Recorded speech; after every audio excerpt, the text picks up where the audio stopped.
आज नवरात्रि का दूसरा दिन है और आज हम माँ ब्रह्मचारिणी की पूजा कर रहे हैं। जैसा कि मैंने पहले भी बताया, ये जो नवरात्रि के दिन है ये हमारे लिए है ताकि हम अपनी इनर जर्नी स्टार्ट कर सकें, अपने जीवन को बेहतर बना सकें।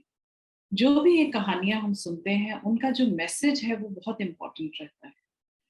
पुराने लोगों ने, हमारे जो एंशियंट सीयर्स और सेजेस थे, उन्होंने जो प्रोफाउंड मैसेजेस थे उनको एक स्टोरी के कंटेनर में, एक पात्र में डालकर दिया था ताकि हम उनको अच्छे से संभाल सकें और समझ सकें, और अपनी अपनी समझ के अनुसार, अपनी अपनी परिस्थिति के अनुसार, सर्कमस्टेंस के अनुसार, what ever relevant to us can be taken and whatever is not relevant to us can be let go of. जरूरी है हमारे लिए ये समझना कि इन रीति रिवाजों के, इन रिचुअल्स के पीछे इंपॉर्टेंट मैसेज क्या है। बिना वजह हमें इन रिचुअल्स में नहीं जाना है, लेकिन उनका जो इंपॉर्टेंट मैसेज है उसको भी खोने नहीं देना है। Let's not waste the ancient wisdom, let's take advantage of it. Let's make our lives better and more worthwhile when we are going through this process of life. Shailputri माँ ने डिसीजन लिया था कि मुझे शिव की प्राप्ति करनी है। सती के एपिसोड के बाद शिव जी जो है वो बिल्कुल डिप्रेशन में चले गए हैं, उनको लाइफ में किसी चीज में भी इंटरेस्ट नहीं है। माँ पार्वती ने डिसाइड किया, स्थिरता से डिसाइड किया, और ब्रह्मचारिणी रूप में आकर उन्होंने बहुत ज्यादा तपस किया, और कुछ हजारों साल तो उन्होंने फल फूल पर गुजारा। उसके बाद उन्होंने फूल पत्ते भी खाना बंद कर दिया, तब उनका नाम अपर्णा भी बन गया था। और ऐसा ही उन्होंने उसके बाद फिर कुछ भी ग्रहण करने से मना कर दिया, और बहुत गहरी तपस्या करने के बाद ही उन्हें शिव तत्व की प्राप्ति हुई। अब इस बात से हमें सीखना क्या है कि once you have decided on your goal, on your purpose of existence, then you have to really work on it. Then you have to really, with lot of discipline and consistency, work towards achieving that goal. तो ब्रह्मचारिणी यानी ब्रह्मा के बताए हुए मार्ग पर चलने वाली। तो ब्रह्मा का बताया हुआ जो मार्ग है उस पर चलने से शिव तत्व की प्राप्ति होती है, ये संदेश हमें मिलता है। तो हम अपने जीवन में कुछ भी ठान लें, कोई भी पर्पस अपना बना लें या डिटर्मिन कर लें कि हमें यहाँ तक पहुंचना है, ये हमारी मंजिल है, तो उसके लिए फिर हमें कार्यरत होना पड़ता है। We have to take action, we have to move on, be consistent, live a disciplined life, or take certain steps which are very, very disciplined to reach our goal. So this is the message of Brahmacharini Devi.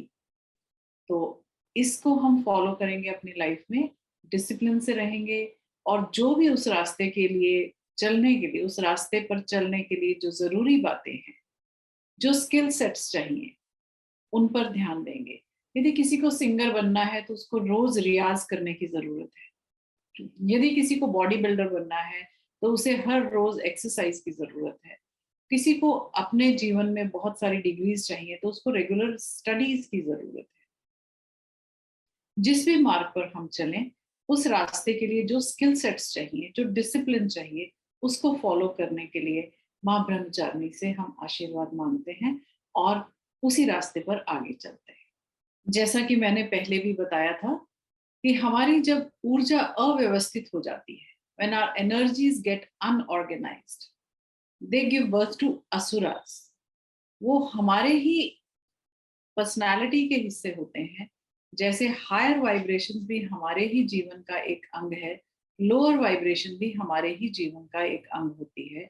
तो हमें balance भी बनाकर चलना चाहिए और lower energies को convert करना है हायर एनर्जीज में। तो कैसे वो कन्वर्ट होती है? देवी को, जिन्हें हम हायर एनर्जी मानते हैं, उनके आगमन से लोअर एनर्जीज अपने आप ही धीरे धीरे चली जाती हैं। जैसे प्रकाश के आने से अंधकार का विनाश हो जाता है अपने आप से ही, ऐसे ही देवी के आने से या हायर एनर्जीज के आने से लोअर एनर्जीज जो है वो डिस्ट्रॉय हो जाती हैं। तो कल हमने बात की थी मधु और केटव की। जब हम इंद्रिय विलास में आ जाते हैं, हम सिर्फ प्लेजर्स के पीछे घूमने लगते हैं और कोई भी बात हमें बिटर लगने लगती है जब हमारे प्रतिकूल कोई बात होती है, हमारी मर्जी के हिसाब से, हमारी एक्सपेक्टेशंस के खिलाफ कोई बात होती है, तो हमें गुस्सा आने लगता है। ये होते हैं मधु और केटव। चिकासुर जो है वो इनडिसाइसिव करता है, हमें बार बार ये बताता है कि ये काम हम कर सकते हैं या नहीं कर सकते, हमारे ब्रेन को रेस्ट नहीं करने देता, डिसीजन नहीं लेने देता।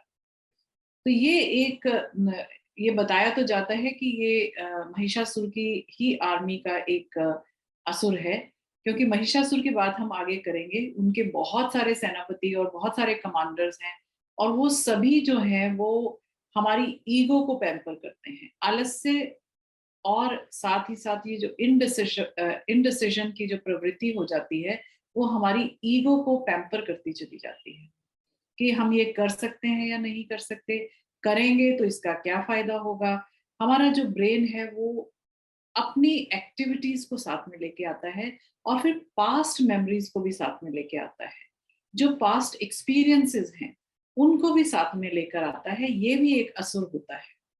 ओल्ड मेमोरीज के साथ जो असुर है वो है बशकूल।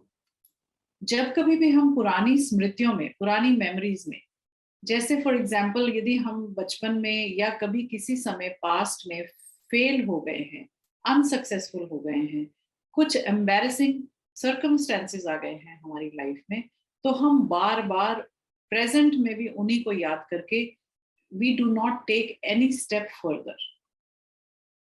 हम आगे बढ़ना नहीं चाहते, उसी स्पाइरल में घूमते रहते हैं।